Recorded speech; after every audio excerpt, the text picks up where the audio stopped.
Good morning, good afternoon, and good night. Welcome to Monday Football Monday here on the SB Nation NFL show. It is time to start your week with some discussion around the League of National Footballness. A reminder before we get started that this show is brought to you by DraftKings. DraftKings Sportsbook is an official sports betting partner of the NFL. Download the DraftKings Sportsbook app today and use code SBNNFL for a special offer when you sign up. That's code SBNNFL only at DraftKings Sportsbook. As mentioned, this is the SB Nation NFL show. This is Monday Football Monday specifically. We have shows coming out all the time. We have content all over the place. So a few places you can follow, listen, watch, whatever you want to us. The SB Nation NFL YouTube channel, subscribe there. The SB Nation NFL Twitter page, give us a follow. The SB Nation NFL Facebook page, give us a like. We are on the gram too, so go follow us everywhere. We are hustling and bustling all the time. I say we because I am RJ Ochoa from SB Nation's Blogging the Boys, covering the Dallas Cowboys. And joining me normally is Pete Sweeney from Arrowhead Pride, but he was a little bit under the weather today. So subbing in for Pete, I'm going to say this already. I hope Ray Shell, who's with us every Monday as well, is all right with this. The MF double MVP for Monday, May 16th, 2022, for responding and jumping on in less than an hour's notice from SB Nation's Niners Nation. You know him, you love him, standing in at 6'4", 180 pounds of lean, absolute muscle. It is Rob Stats Guerrera. RG, how goes it? You gave me like 6 extra inches and like 40 extra pounds, but I'll take it. I mean, you didn't have any sort of disagreement with the fact that it was lean, pure muscle? Like that part you're fine with? Yeah, well, it's all muscle, but, the other parts, not so much. You can hear Stats and I every, I don't know if it's Thursdays now. That's above my pay grade. Thursday. So, well, I know there was some stuff happening. For another week. Okay. Thursdays. Okay, so you can hear Stats and I together later this week on the Look Ahead. But for this episode, for Monday, I get to be in the driver's seat, which means I get to control the music. I get to control the air conditioning. I get to control when we stop and pee. So, Rob, you just have to shut up and take it. Before we get started, Stats, we remind people, I mentioned where people can watch us, but they can also listen to us on the SB Nation NFL, wherever they get their podcasts, Apple devices, Spotify, et cetera, et cetera. Subscribe, leave a rating, and if you write a review, we are contractually obligated to read it. You pointed one out to me, Stats, and I think that me reading it aloud is going to bring you great joy, to say the least. Oh, I'm pretty sure it will, so I can't wait to hear it. So the latest review for us to read comes to us last Thursday, the day of the Look Ahead launch, by the way, a sacred day, some would say. It is a 5-star rating. The username is difficult. I'm just gonna read it letter by letter. AQWSDERF 1208. So again, I mean, not totally certain what that was. It felt like, you remember when you had to type text messages like the old T9 way, where the 1 was the A, B, and C or whatever. It feels like somebody was doing that and just messed up. You know what I'm saying? But anyway, maybe I'm a little bit biased because the subject line is RJ is terrible. Here we go. Love all the shows for the most part, but RJ makes every show he's on worse. He just rambles on about nothing and makes nonsensical comparisons. When you hear him say, "It's like when you can fast forward 30 seconds. Dude will yell and make pop culture references and refuses to move on until the co-host acknowledges it. He also made an award for one of his shows for no reason. Love, BLG, Stats, and Pete." I appreciate the review from the username that I can't read, but if you think I only ramble for 30 seconds, then you haven't properly been listening. See, he gave it away, though. There's a reason Pete's not here today. Did you see? Love, BLG, Stats, and Pete. We combined to write this review. That makes sense. I know you're all intimidated by me and how handsome I am and, how beautifully baritone my voice sounds and my extensive knowledge of the National Football League. So I get it. You guys feel threatened. It's cool. 3 of you versus me. I mean, he said you're terrible and still, or he or she said you're terrible and still gave us a 5-star review. That's true. Thank you. If it is 3 versus 1, in the spirit of analogies and comparisons, it's like when you play Super Smash Brothers and you do 1 versus 3 computers, all on level 10 or level 9, whatever it was. It's a bit of a chore, but if you're a champion, you power through. That's what I've done. Congratulations to me. Never played Smash Brothers. Rachel, I'll get your thoughts on this later, but Stats hated on me earlier this morning for eating a muffin and a banana for breakfast. So just know that, Rachel, when you pick your MF Double MVP. But anyway, Stats, we have, the NFL is content king, which means we do have things to talk about, and that's actually one of them. But before we get there, a bit of an awkward affair kind of unfolded before our very eyes over the weekend.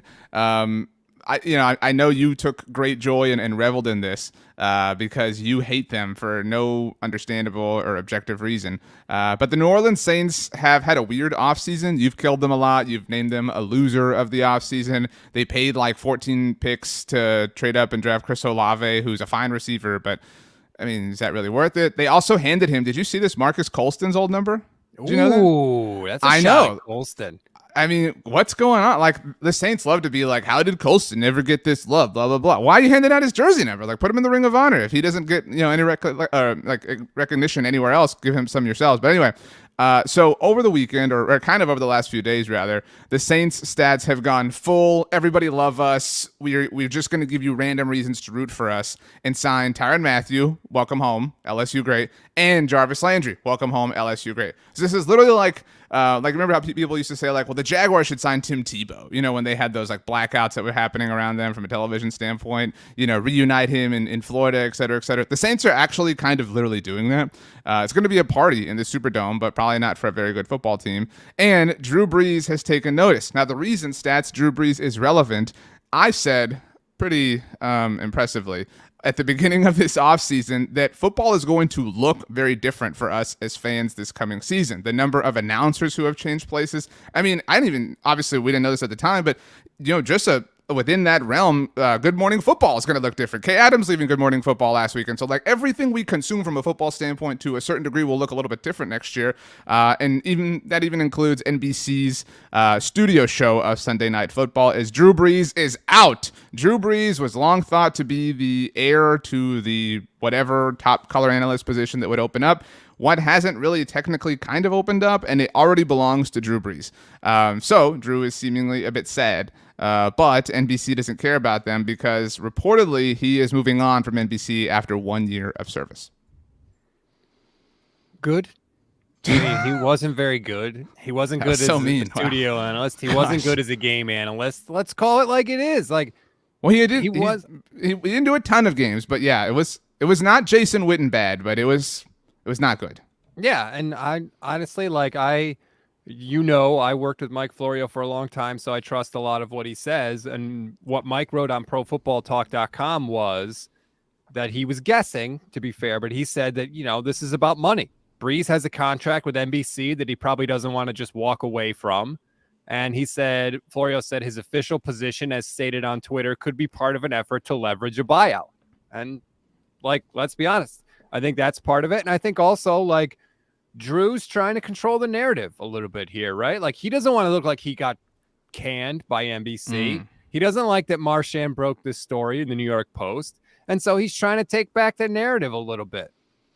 So a few things here. I do think it's interesting because we're talking about NBC, that the entire broadcast crew for them is different, with the exception of the color analyst position. And this is something you and I both really care about this. I know you're sounding really monotone and boring because you hate Drew Brees and the Saints because they were a better team than the 49ers throughout all of his tenure there.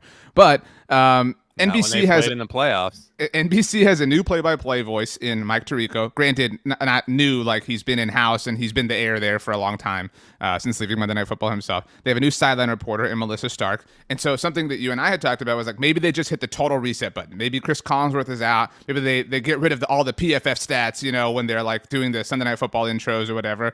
And they bring in, Drew Brees, because that kind of felt like the inevitable, right?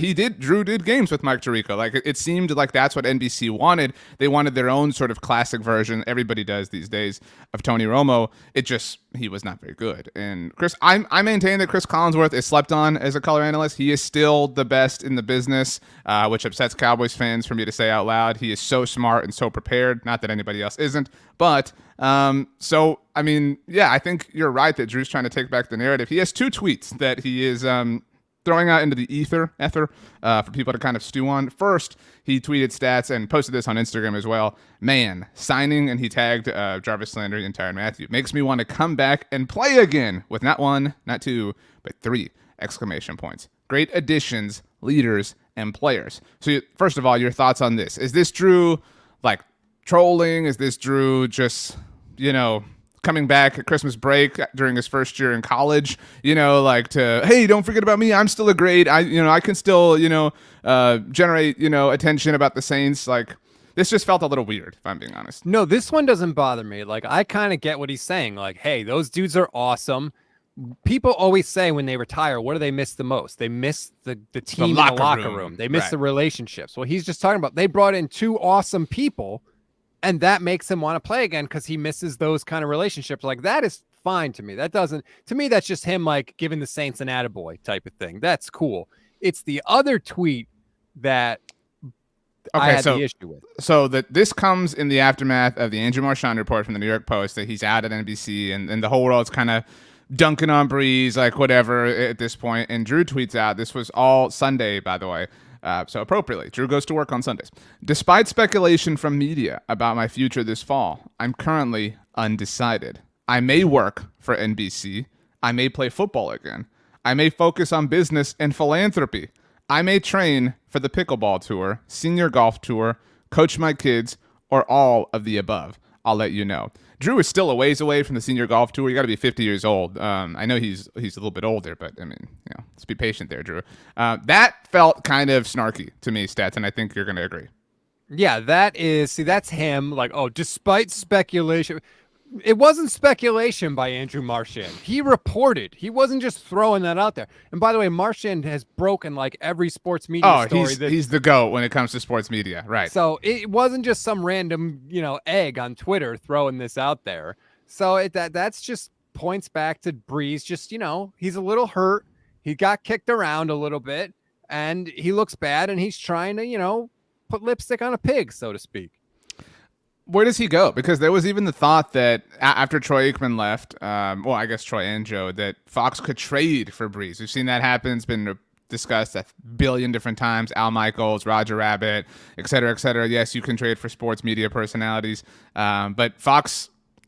This is the one area where I feel for Brees. Tom Brady has sort of like taken anything that Drew Brees ever loved over the last few years, right? Like Drew Brees' like whole intention was like, I'm going to sail off into the sunset. After the 2017 New Orleans draft, he was like, I've got this great talent around me. We're going to be okay. We're going to have, a few shots, and they did. And maybe when they had their last shot, Tom Brady just comes in and steps all over it. After Brees sweeps him in the regular season in 2020, it's like, Tom Brady comes to my division. I'll show you who the king of the NFC South is. And then boom, you lose your last game ever in the Superdome. Tom Brady's playing catch with your kids. You know what I mean? And then you're over here like, take his kids. I mean, you're Drew Brees. You're over here doing the work in your first, year out of the NFL, towards the path that you want to get to, which is being a top color analyst. And before you can achieve that, Tom Brady takes that too. like Drew Brees must hate Tom Brady right now. But that's besides the point. This is the danger, right? Like, this is what we talked about, because I'm skeptical with every athlete that just jumps right into the analyst chair.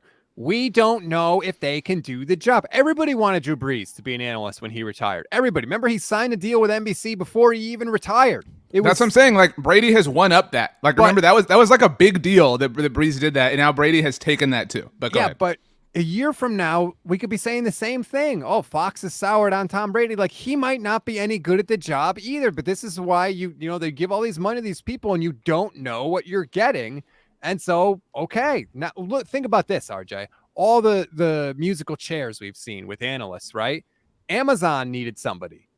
They knew Drew Brees was out there. I'm sure they knew how NBC felt about him. They went and got Kirk Herbstreit to put him with Al Michaels. Kirk Herbstreit doesn't do NFL. He's a college football guy. They didn't want Drew Brees. So that just tells you like his standing in the eyes of the industry. It is interesting at the very least how, far Brees has fallen over the course of the last year. But on the Tom Brady note, and we already discussed this last week, I do think on the spectrum where the two extremes are Jason Witten and Tony Romo, two great Cowboys who didn't accomplish anything real with the team, but have seemingly in their post-playing careers. I think odds are high that Brady is much closer to the Romo end of that spectrum than Witten. And I think when Brees began, it was fair to believe he was probably closer to the Witten end of the spectrum. But Stats, something that I maintain is just amazing that happened. If you allow me very quickly, I think it's amazing that 3 years ago the Cowboys were like, "Oh, Witten, you haven't played in a year. You retired. Come on back. Like you want your starting job back. Come on back." Like that. It is amazing that the Cowboys pulled him out of the Monday Night Football booth. Like I think we still don't properly talk about just how circus-like that whole situation was, but we'll get to the circus of the Cowboys in a little bit. But Witten did return. Witten did unretire, emerged from the analyst profession and played. Was fine, but Brees mentioned maybe I'll play football again. I don't know if you've noticed, but the Saints haven't exactly addressed the quarterback position this offseason. Yeah, they brought Jameis back. I was talking with some friends about this on Sunday night, and I was joking about what the Adam Schefter tweet would be if and when Drew Brees returned, because it just felt kind of predictable, and this is what I think the Schefter tweet would look like, Stats. Quote, "The Saints have been working on bringing Drew Brees home for a few months. He was a key part in their trades up during the NFL draft and studied Chris Olave film while working for NBC. He says Olave reminds him of Marcus Colston and is a huge reason why he is returning." Tell me you couldn't see that. I mean, God, you literally could have traveled into the future and pulled that tweet back. Right. That's pretty good. So Dennis Allen spoke about this on Monday morning and said, "I think the comment was made in jest. Do you think there's any life whatsoever to Drew Brees returning to play quarterback for the Saints in 2022? Zero. He could not throw at the end of his NFL career. Peter King in Football Morning in America wrote, quote, "One friend of Brees told me Sunday he hasn't mentioned playing to him this offseason, and his left shoulder surgery May 2nd at age 43 after not playing football for 16 months would seem to make a return to football problematic at best. Another person who knows Brees told me Sunday night, quote, he's not playing football." I don't know this, but I'm willing to bet that one of those friends of Drew Brees is Sean Payton. And I think that's a pretty good source when it comes to Drew Brees news. He couldn't throw. He had shoulder surgery May 2nd. Hell, if you want a quarterback that has arm issues that just had shoulder surgery, Jimmy Garoppolo is available. I mean, you could go with that. You could go that route. Drew Brees, he's done. It's just there's nothing left in his shoulder. He had an incredible career. He was arguably the greatest free agent signing in the history of football, and it's just done now. It's over. It's amazing to me. I don't think I've ever explained this thought of mine to you, so I think you'll appreciate it. If you can't win a Super Bowl as an NFL player and be a Hall of Fame player and one of the greatest of all time, you want to be the guy who the team let down. That hear me out, because that's what and I'm speaking obviously from the prism of the Cowboys, but that's how Cowboys fans view Tony Romo, right? Romo's a martyr, and he made himself a bit of a martyr with his football as a meritocracy speech, so his plan sort of worked in that sense. But Romo is a martyr in that, man, the team let him down. He got hurt. He gave everything he had to the team, and they didn't give him an offensive line until it was too late, and then his body couldn't handle it, and then Dak Prescott came, and they made the wrong decision, and blah, blah, blah. So, you are forever a great, because you're the guy the team let down. And it is such a big risk to play with that for your legacy. And I think an example of somebody who did is Jason Witten. I don't know if you remember the stats, when Witten retired, he had this parade through the Star in Frisco. The whole, everyone who worked there came out. It was this big emotional press conference. Jason Garrett cried. They had just cut Des Bryant. He choked up talking about this moment they had, etc. And so, you want to be that person. If everybody wants to win the Super Bowl, everybody wants to be a Hall of Famer, everybody wants all that stuff. But if you can't be that person, you want to be the team or the person that the team let down. So it is forever their fault. You are forever perfect in the eyes of people. That's who Brees was. That's because Brees won a Super Bowl. Brees was the greatest free agent signing of all time, and he means more to an NFL team than any other person ever has, given the relationship that he has with the city of New Orleans. But he played with his legacy a little bit, right? He played with his legacy going into the analyst profession. Fine, make your own decisions, Drew. And now he's kind of a joke, right? And you look at Sean Payton, who you bring up. Sean right now is the GOAT. Sean, and we'll see, if and when Sean returns to coaching, how he plays with his legacy there. But this is the cost. This is the price to playing with your legacy. Yeah, I don't think his struggles as an analyst have diminished him in the eyes of anybody in New Orleans, though. Think about the effect it had on Jason Witten. And I'm not saying Drew Brees is Jason Witten, but Witten is regarded as this oaf to people because of how bad he was as an analyst. Yeah, but no one says he was. I mean, he was still a Hall of Fame tight end. but it's part of the first things you think about when you think about him now. And I don't he's even overall, honestly. I don't think of him as an analyst. It was so bad and so brief.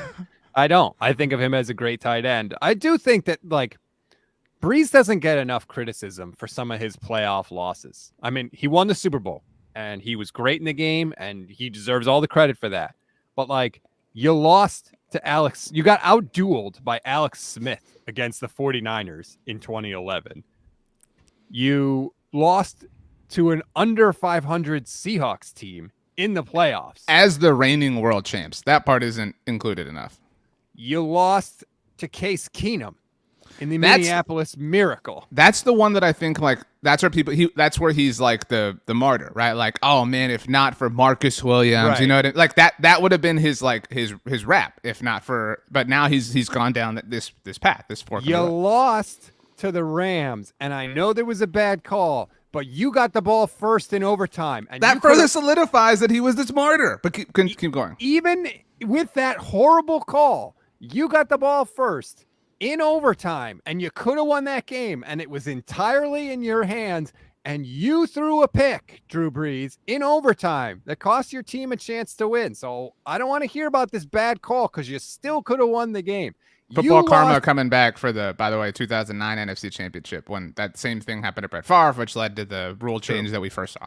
You lost to Kirk Cousins in the Minnesota Vikings, outdueled by Kirk, okay? And then Brady, you lost to him as well. So it's amazing that they've lost 2 playoff games to the Vikings, who are this like down on their luck, like, you know, franchise as far as playoff success. And the 2 quarterbacks that have led the Vikings over them were Case Keenum and Kirk Cousins. Like, it wasn't like, you know, like talking about Drew Brees, it's not like you lost to Dante Culpepper's Vikings one time or, you know, like something cool. Like, it was just, I mean, it's pretty lackadaisical. That's a great point. Good job by you, Stats. I just, you know, victims, all that talk. I don't know.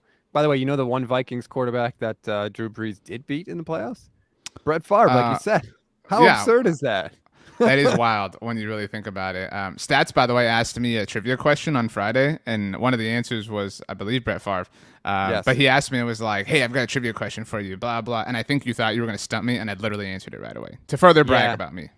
So here's the thing about me. I love trivia, like football trivia, baseball trivia. I love it. I literally have a group text from when I worked at NBC, which I haven't worked there since 2020. And I still just text them random trivia questions because I used to just ask them random trivia questions when I was there. Like, I love it.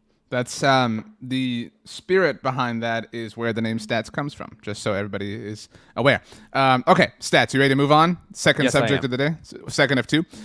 So we have now spent 20 minutes talking about an analyst in the game of football, right, in the NFL.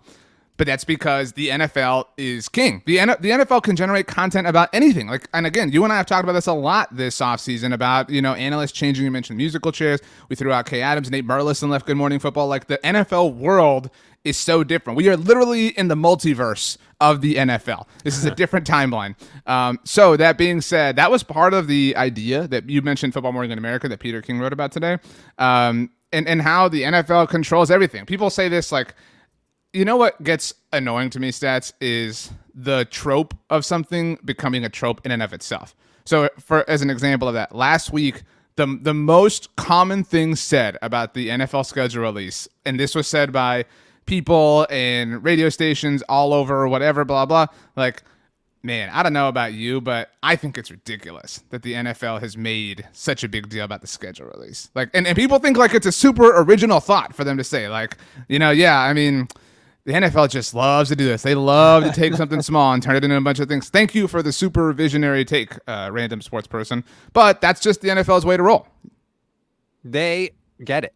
They want to be a part of the news cycle for as long as possible, for as many days as possible. There are so many things that could happen where if you just plucked stuff from other sports out of the air and put it on the same day as the schedule release, and the schedule release would blow it out of the water. There's NBA playoff games going on. NHL playoff games. People care more about the schedule, and I'm one of them. I love it. Like, yes, I don't care. Like, I don't like when people tell other people not to get excited about stuff. Right. You care too much about this. You shouldn't be having this much fun. Forget at you, man. I'm only on this planet for God knows how long. If I want to have a little fun with the schedule, I'm going to have some fun with it, and you can go pound sand. To your point, the two sports things I, talking about myself, cared the most about last week were, at the time, the Astros 10-11 game winning streak and the Dallas Cowboys schedule coming out. Like, that was it. Nothing else was on that same page for me, which is fascinating. But Jerry Jones understands the stats. You actually pointed this out to me. Yeah, so it's from Football Morning in America, and Peter King was talking about Jerry Jones and the Cowboys and how, we've heard it 1,000 times at this point, but how all press is good press, basically, and that Jerry Jones really believes it. And Jerry is telling this story that he was sitting down to have lunch with a couple executives at Fox. And I'm just going to read you the quote from Jerry Jones. "A few years after I bought the team, I'm out in Los Angeles having lunch with David Hill and Ed Gorin of Fox. At that time, there were a lot of negative headlines about the Cowboys. Michael Irvin was in the headlines. People were saying the owner's an outlaw. And so that day I told them, I'm tightening the lid on this franchise. We're going to get control of this team. And according to Jerry, David Hill jumped up. He said, 'No, do not touch my boys. They are television gold. Don't even think about it. The foibles, the soap opera, the issues, they create interest. And in the Senior Bowl, the combine, free agency, the draft, training camp, we always got something going.'" If Jerry Jones owned the 49ers, RJ, and I read that quote, I would be losing my mind with what he just said. Essentially, he said he should get like a free pass for all the crap that's gone on with the Cowboys in his tenure because people like it, and he's letting it all happen because it's good for the team. There's a very famous Jerry quote that he gave to, I don't know who it was at the time. I mean, we're talking like early 90s, Dallas Morning News. I mean, back when, newspapers were a little bit, kind of the king of the industry, so to speak. And Jerry said, again, I forget who the reporter was, but he said, "Look, I don't care what you write about us as long as you spell Dallas Cowboys correctly." I mean, that's the truth, dude. I think we live in such a fascinating time where, and this applies to like anything, but football's our world, but like people have so much access to information that people are so much smarter. And so I think that like this, disposition was something Jerry got away with when people weren't hip to it. But now everybody's like hip to it, and everybody sees through it. And so like this quote, like this story in Football Morning America, if this happened in this exact same way 20 years ago, and that came out like on ESPN.com, one of the only main websites, in the world at the time for sports news, everybody's like, haha, this is great. But this now it's just another eye roll. Now it's like, dude, come on, this is so stupid. This is so lame. It is so tone deaf too when you consider the things the Cowboys have been connected to this offseason. Right. I mean, it is just all around bad. But like keeping it just about football, which again is not what the off the field, or obviously off the field, but what the things surrounding the team have been about this offseason. I said this then, and I'm not like demanding credit for it, but I sort of am.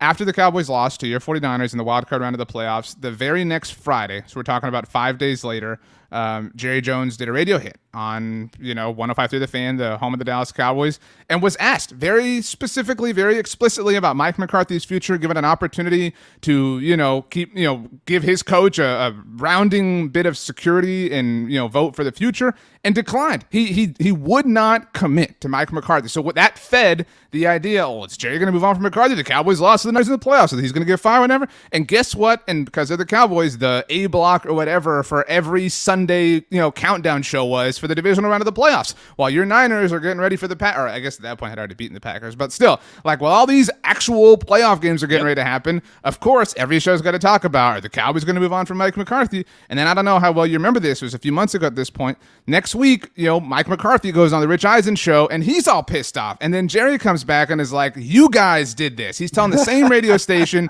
"You guys made this a thing." It's like, no, dude. You had the opportunity to commit to this guy. But if you rewind, the whole reason, I said this then, that day, the whole reason Jerry refused to commit to Mike McCarthy was to keep his team that had been eliminated in the discussion for every NFL show that weekend with the division round of the playoffs happening. Like, though, I gave you a hard time about this. The Cowboys not having reached an NFC title game since 1995. But, like, Jerry, it ain't working. Jer. Like, your strategy of all press is good press and everything, as long as we're in the news, it's fine. Like, just look at the history of your tenure as an owner. It ain't working.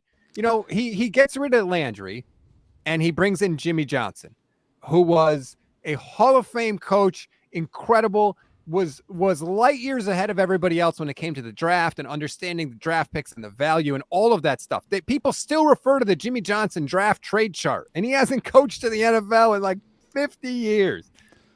But I think because of that, Jerry thinks that he gets it and thinks that his way worked. It's like, no, you struck gold with Jimmy Johnson, and since then it's been bad, and yet he doesn't change. I mean, all he's ever done is strike gold. I mean, both in other business, like literally in terms of oil, and with Jimmy, and then with Romo. Romo's this undrafted free agent, that you but stumble. He didn't strike gold. Bill Parcells found Tony Romo. I mean, I'm fine giving Jerry a semblance of credit there.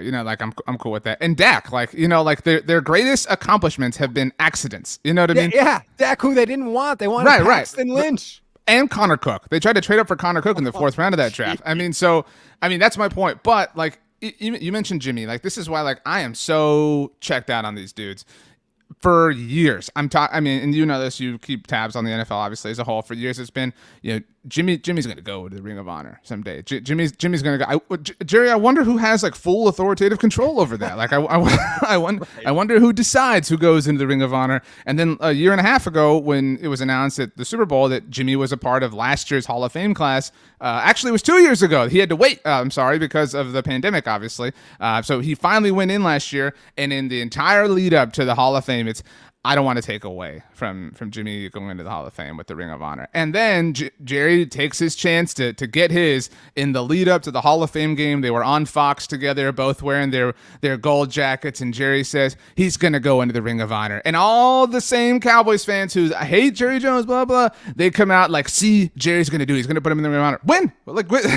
Did he say win? Did he say win? Because here we are. It's been almost a full year since Jerry said that. We have heard nothing. No sign, indication whatsoever of Jimmy Johnson, who Jimmy Johnson is. Look, the Dallas Cowboys are a storied franchise. You agree with me there. The Ring of Honor obviously means something. I'm not trying to speak ill of it, but it is nothing compared to the Pro Football Hall of Fame. Jimmy Johnson has literally been recognized as one of the greatest coaches in NFL history, and he is absent from his team's own Hall of Fame. Who else is in a situation like that? Can you think of one? Mr. Trivia Man, can you think of somebody who is in the Pro Football Hall of Fame but is not a member of their team's Ring of Honor? No, because there's no teams, I guess, have rules with Rings of Honor, but when Jerry Rice retired, he didn't have to wait to get into the 49ers Ring. No. You just put him in. You put them in. Dude, we trashed the Cardinals a lot because they put Carson Palmer in their Ring of Honor. I know that there are different standards for teams, but it's dude, and to your point, you fired him, or he walked away, however you want to put it, 30 years ago, or 28 years ago, I guess is the best way to put it. 28 years ago is when you did that, and he's still not in there. It's lame. It's petty. It's stupid, but that's Jerry, and he'll come out last week. They had their schedule release, and he does a video with Stephen A. Smith, and so all the Cowboys fans, Jerry's being Jerry. No, man, this is lame. This is really depressing. This whole quote. The Miami Heat retired number 23 for Michael Jordan, and he never played for them. They did that before the Cowboys put Jimmy Johnson in the Ring of Honor. That's just weird. It's very sad. It's very strange. It's very Dallas Cowboys. You just saw something, Stats, while we are recording. Go ahead. This is your thing. Yeah, if we're talking about stuff to shake your head at, Josina Anderson tweeted this out as we're doing the show. Quote, "I'm told Browns quarterback Deshaun Watson is treating the offense to the Bahamas this weekend. The trip is for team building and football chemistry, as Watson has also secured a field there to continue off-season workouts." Wow, that's pretty lame. There's carrying water, and then there's what the hell Josina Anderson is doing with that tweet. Oh my goodness. That is super lame. Yikes. On the subject of that, I don't think we have discussed this. Just the football part of it. Obviously, the Browns shouldn't exist again, but this time for legitimate and just cause, not which wasn't the case last time. But have you looked at the first 6 games of the Browns schedule, Stats?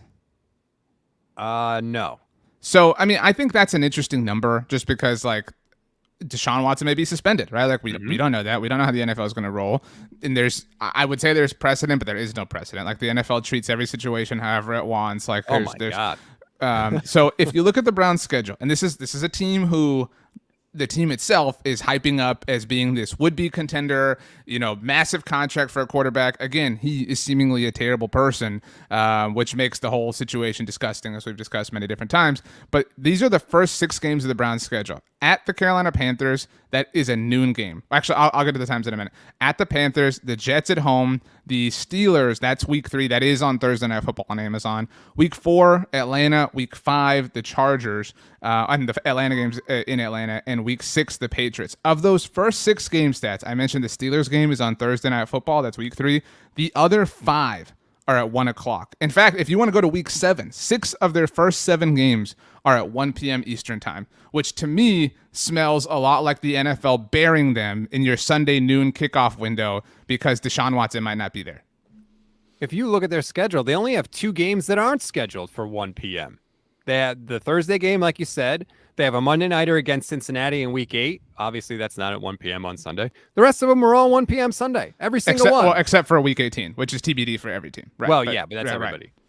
Like, so the Browns... What does that say? What does that say to you, like, legitimately? It says that they're bracing for a Deshaun suspension because look at the games later in the year. Week 11, Buffalo. Week 12, Tampa. Cincinnati. Baltimore. You can flex those games, right? So if Deshaun is back, you can bet your ass the Browns are going to be flexed into prime time for at least a couple of those. So do you think that there is a suspension coming? Like if we're reading if we're reading tea leaves, I guess a better question is, do you think this is a tea leaf that can be read? 100%. Absolutely. Like if you've done any sort of reading about how the NFL builds their schedule, in Peter King's Football Morning in America, they talk about it, how all the offseason movement, caused them to reshuffle the deck. Like, wait a minute, Miami trades for Tyreek Hill. Okay, maybe they deserve a primetime game. Brady retires. All right, we're not going to give the Bucs a lot of love. Oh, wait, Brady's back. Reshuffle the deck again. Put the Bucs in primetime. So, look, they factor in all of this stuff. They get it. It's an entertainment business that they're doing this stuff on purpose. I think it's very, very clear what they did with the Browns schedule. And I think it's very clear that, like, what Deshaun's trying to do with this Josina Anderson tweet. Like, he's trying to control the narrative, right? And get Browns fans at least on his side. Look, there's our guy. He's taking the offense to the Bahamas to work out. Yeah, that's team building. Think he's taking Baker? It says treating the offense. That's true. Wow. Is he taking Baker, number 1? And would Baker go, number 2? No and hell no, I think are the answers to that. I just wanted to touch on one last thing relative to the schedule. This is now about like a team we're fine with, a quarterback we're fine with, although they also wear orange jerseys, the Denver Broncos. You mentioned Mike Florio, we mentioned PFT a lot in Football Morning in America. I read something over the weekend that I thought was interesting. Do you know how many years the Broncos have gone without a playoff appearance? Without a playoff appearance? Yeah. Well, they haven't made the playoffs since Peyton left, right? So correct. What was his last year? So 7 years. All right, okay. 7 years. There we go. Good math by you. 7 years. Do you know how many? I think this is an important thing. How many standalone games they have this season? Now, to be clear, standalone is more than primetime. I don't think people recognize this enough.